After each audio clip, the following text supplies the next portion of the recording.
বাংলাদেশের উপর শুল্ক কমালো ট্রাম্প। শুল্ক কমিয়ে 19% নামালো ট্রাম্প সরকার। 12 ফেব্রুয়ারি বাংলাদেশের সাধারণ নির্বাচন।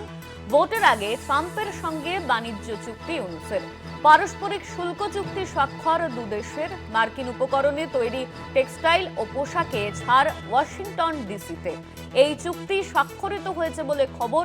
বাংলাদেশ প্রতিনিধি দলের নেতৃত্বে ছিলেন বাণিজ্য সচিব মাহাবুর রহমান। প্রায় 9 মাসের দীর্ঘ আলোচনার পর শুল্ক নিয়ে চুক্তি। আগের চেয়ে শুল্ক হার কমেছে 1%। ভোটের আগেই কেন এই চুক্তি উঠেছে সেই প্রশ্ন। ভোটের আগেই কেন এই চুক্তি করা হলো সেই প্রশ্নে উঠেছে। বাংলাদেশের উপর শুল্ক কমালো ট্রাম্প। বাংলাদেশের উপরে শুল্ক কমালো ট্রাম্প। শুল্ক কমিয়ে 19% নামালো ট্রাম্প সরকার।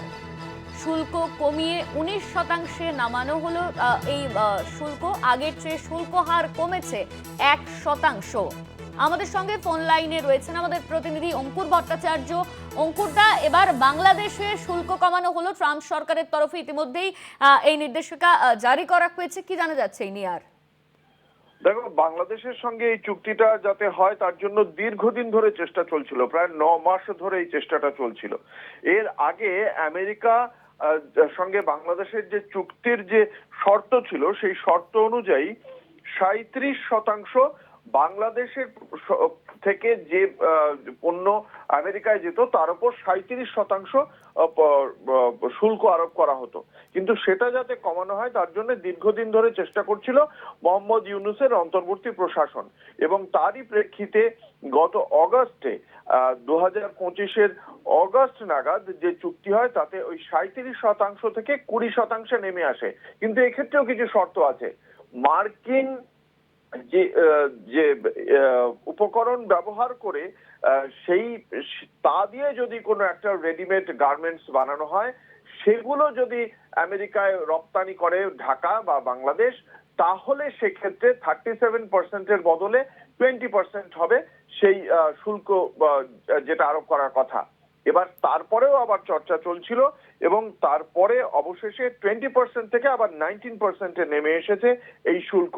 এটার জন্যই হোয়াইট হাউসে ওয়াশিংটনে গিয়েছিল বাংলাদেশের পক্ষ থেকে বাণিজ্য সংক্রান্ত যিনি উপদেষ্টা রয়েছেন শেখ বশির উদ্দিন এবং আর জাতীয় নিরাপত্তা উপদেষ্টা খালিলুর রহমান। তারা এই বিষয়ে একটা অফিসিয়াল স্টেটমেন্টও দিয়েছেন এবং এই সাইনটা করেছেন তারা। ইউএস এর পক্ষ থেকে যিনি ছিলেন অ্যাম্বাসাডার জেমিসন গ্রির, তিনি বাণিজ্য প্রতিনিধি দলের তিনিও ছিলেন, এবং তারা এই বিষয়টি নিয়ে কথা বলার পর 19% নেমে এলো বাংলাদেশের।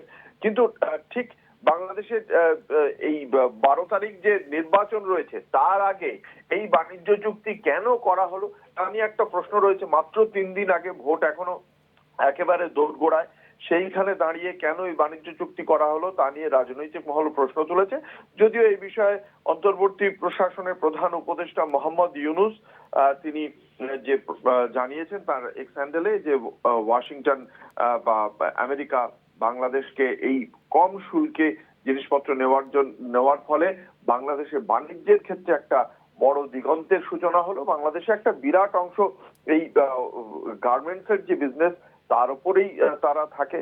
প্রায় তার জাতীয় আয়ের ম্যাক্সিমামটা 80% আয়টাই আসে এই রপ্তানি থেকে। প্রায় 40 লক্ষেরও বেশি মানুষ তারা এখানে এই পেশাতেই যুক্ত রয়েছেন। যে তাদের যে জিডিপি, মোট অভ্যন্তরীণ উৎপাদন, তার 10%ই আসে এইখান থেকে। ফলে এই বাণিজ্য চুক্তি বাংলাদেশের জন্য অত্যন্ত গুরুত্বপূর্ণ ছিল, নিঃসন্দেহে বলা যায় অনন্যা। ধন্যবাদ অঙ্কুরদা। আমাদের সঙ্গে ফোন লাইনে ছিলেন আমাদের প্রতিনিধি অঙ্কুর ভট্টাচার্য। বাংলাদেশের উপর শুল্ক কমালো ট্রাম্প।